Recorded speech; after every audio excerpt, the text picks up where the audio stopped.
तो चलिए दोस्तों, आज फिर आ गया हूं मैं आपके लिए एक ऐसी रेमेडी लेकर जो आपके रग रग में एनर्जी भर देगी और आपके शरीर में कहीं पर भी अगर कमजोरी महसूस करते हैं आप, ढीलापन महसूस करते हैं आप, तो कुछ ही दिनों इसका इस्तेमाल करने पर आपकी कमजोरी, आपका ढीलापन आपसे कोसों दूर भागने वाला है। क्योंकि इसके अंदर जो इंग्रेडिएंट हम इस्तेमाल कर रहे हैं और उनको खासकर जिस तरीके से हम इस्तेमाल कर रहे हैं, अगर आप इस तरह से बनाकर इस रेमेडी का इस्तेमाल करेंगे तो आप भी याद रखेंगे कि किसी ने ये रेमेडी आपको सजेस्ट की है।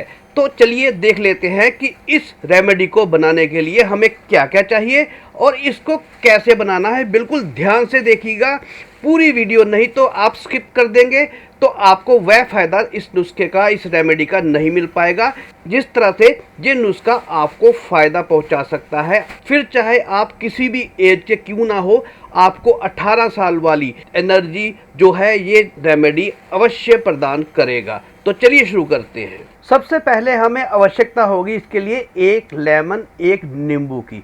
जी हाँ, एक लेमन नींबू को आप थोड़ी देर के लिए पानी में इस तरह से डालकर रख दीजिए, क्योंकि हमने इसको छिलकों के समेत इस्तेमाल करना है। इसके लिए आप इसको 2 मिनट के लिए पानी में भिगो कर रख दीजिए और उसके बाद इसको पानी से निकाल कर हमने एक ज़रूरी काम करना है। वो हर उस सब्जी या फ्रूट के साथ आप इस्तेमाल करें जिसको भी आपने छिलकों के समेत इस्तेमाल करना है। जी हाँ, उसके ऊपर आपने थोड़ा सा डालना है बेकिंग सोडा या मीठा सोडा और उसको अच्छी तरह से रगड़कर उसके छिलके को साफ करना है। क्योंकि दोस्तों, जब पेड़ पर वो फल या कोई सब्जी लगी होती है उस पर धूल मिट्टी या बहुत कीट पतंगे बैठते हैं, उनका भी मलमूत्र इस पर लगा होता है। फिर ये सब्जी मंडी में आता है, तरह तरह के हाथ इस पर लगे होते हैं, फिर आपके घर तक पहुंचता है। इसलिए छिलकों को इस्तेमाल करने से पहले ये प्रक्रिया करनी बहुत ज़रूरी है। इससे आपके छिलके के ऊपर जितने भी बैक्टीरिया लगे होंगे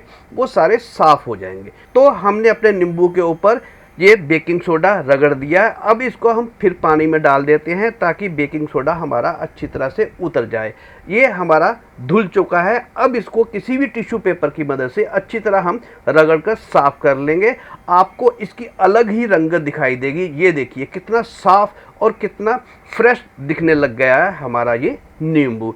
चलिए, अब इस नींबू के हमने छोटे छोटे स्लाइसेस करने हैं। स्लाइसेस करने के लिए ध्यान रखिएगा कि जैसे हम नींबू को निचोड़ते हैं इसे उस तरह से नहीं काटना, इससे लंबाई में इस तरह से काटेंगे और इसके छोटे छोटे क्यूब्स जो हैं वो जितने भी छोटे आप कर सकते हैं उसको आप उतने छोटे नींबू के टुकड़े या स्लाइस कर ले। ये देखिए इस तरह से हमने इसके छोटे छोटे स्लाइस कर लिए हैं। अब हमने इसको ब्लेंड करना है, तो हम किसी भी ब्लेंडर में इसको डालकर ब्लेंड कर लेंगे ताकि इसके छिलके जो हैं और इसका जो रस है वो आपस में सारा मैश हो जाए, ताकि मिक्स हो जाए सारा, और छिलकों का एक्सट्रैक्ट जो है वो भी इसके रस के साथ एक तरह से मिल जाए। ये देखिए इस तरह से हमारे ये अच्छी तरह से मैश हो गए हैं। तो हम किसी भी अच्छे शीशे के कंटेनर में, याद रखिएगा, इसको उसके अंदर हम ट्रांसफ़र कर देते हैं। तो चलिए देखते हैं कि नेक्स्ट इंग्रेडिएंट हमारा क्या है। दोस्तों, नेक्स्ट इंग्रेडिएंट है हमारा वो है एलोवेरा। एलोवेरा को इस्तेमाल करने से पहले ये ध्यान रखिएगा कि एलोवेरा आप अपने घर का इस्तेमाल करेंगे तो ज़्यादा बेहतर रहेगा। और जब हम इसको तोड़ते हैं, इसकी जड़ की साइड जहाँ से ये पेड़ के साथ जुड़ा होता है वहाँ पर एक पदार्थ लगा होता है, वो हमारी सेहत के लिए अच्छा नहीं होता। उसके लिए हम इसे कुछ देर पानी में भिगोकर रख देंगे ताकि वो पदार्थ जो है वो पानी के अंदर बह जाए, इसके अंदर से निकल जाए। एलोवेरा का दोस्तों हमने लगभग 2 इंच का ही टुकड़ा लेना है जितना हमने नींबू लिया है। इसी हिसाब से अगर नींबू की क्वांटिटी आप बढ़ा दें तो एलोवेरा भी उस हिसाब से आप बढ़ा सकते हैं। तो ये हमारा निकल गया है और ये बिल्कुल साफ़ हो गया है। इसको भी हम उसी तरह से करेंगे बेकिंग सोडे से साफ़ जिस तरह से हमने नींबू को करा था। वो प्रोसेस आपको पता ही है। हमने बेकिंग सोडे से इसको भी साफ़ कर लेते हैं और अच्छी तरह से पानी से धोकर इसको भी टिश्यू पेपर से रगड़ कर साफ़ कर लेते हैं। ये भी हमारा, ये देखिए कितनी अच्छी तरह से साफ़ हो गया है। चलिए दोस्तों, इसको भी हम छोटे छोटे बारीक टुकड़ों में काटना है। तो इसकी पहले हम दोनों जो साइडें जो थोड़ी कटीली होती है इनको हम अलग कर देंगे और एलोवेरा को इसके छिलके के समेत ही हम छोटे छोटे क्यूब्स में काटेंगे इस तरह से। देखिए दोस्तों कितनी खूबसूरत नेचर ने क्या बना रखा है, ऊपर से ग्रीन और नीचे से ऐसी वाइटिश जेली बना रखी है कि दिल खुश हो जाता है देखने को। कुदरत की ये सब चीज़ें बनाई हुई, ये देखिए बिल्कुल क्रिस्टल से लग रहे हैं। दोस्तों एलोवेरा को आपने स्किन के लिए तो बहुत बार इस्तेमाल किया होगा, पर अगर इस तरह से आप इस्तेमाल करेंगे तो ये बहुत ही ताकतवर एक नुस्खा बन जाता है, क्योंकि एलोवेरा में ऐसे पौष्टिक गुण पाए जाते हैं जो पुरुषों की सेहत के लिए बहुत ही फ़ायदेमंद होते हैं तथा उनकी बढ़ती उम्र के जो इम्पैक्ट पड़ते हैं उनकी लाइफ में, उनको ये कम करने में हेल्पफुल होता है। तो चलिए इनको भी अब हमने ब्लेंडर में डालकर ब्लेंड करना है, जिस तरह से हमने नींबू को करा था। तो चलिए ये भी हमारा ब्लेंड हो चुका है, इसको भी हम उसी कंटेनर में डाल देते हैं जिसके अंदर हमने अपना नींबू ब्लेंड किया हुआ डाला था। चलिए ये भी डल गया। अब चलते हैं हम अपने तीसरे इंग्रेडिएंट की तरफ। तीसरा इंग्रेडिएंट है दोस्तों हमारा जिंजर यानी कि अदरक। जी हाँ, अदरक को पहले हम अच्छे ढंग से छील लेंगे, इसका ऊपर वाला छिलका उतार देंगे। और ध्यान रखिएगा कि ऊपर वाला छिलका भी आप फेंकिएगा नहीं, इसको आप चाय वगैरह में डालकर इसका इस्तेमाल कर सकते हैं, नहीं तो इसको सुखाकर आप अपनी चाय पत्ती में भी डालकर इसका इस्तेमाल कर सकता हूँ। ये आपको एक बोनस टिप बता रहा हूँ।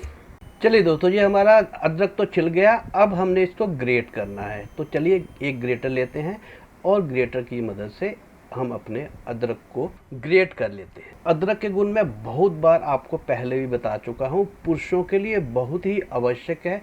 पुरुषों के टेस्टोस्टेरोन हार्मोन को ये बढ़ाने में मदद करता है और उनके अंदर इनफर्टिलिटी की समस्या को भी ये दूर करने में सहायक होता है। तो चलिए ये हमारा अदरक भी अच्छी तरह से ग्रेट हो चुका है।